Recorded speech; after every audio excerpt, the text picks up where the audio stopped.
Բայց եթե կշեռքի մի նժարին դնենք վեհապարի թերությունները եւ եթե որևէ կերպ հայ ազգը,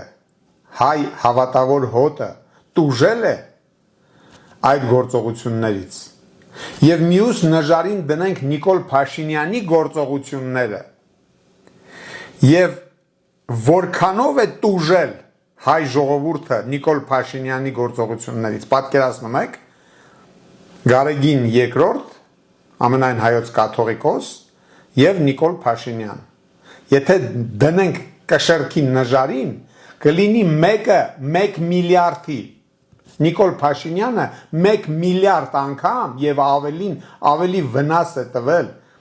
մեր ժողովրդին, քան որևէ մեկը։ Սա է ճշմարտությունը, սիրելի ժողովուրդ։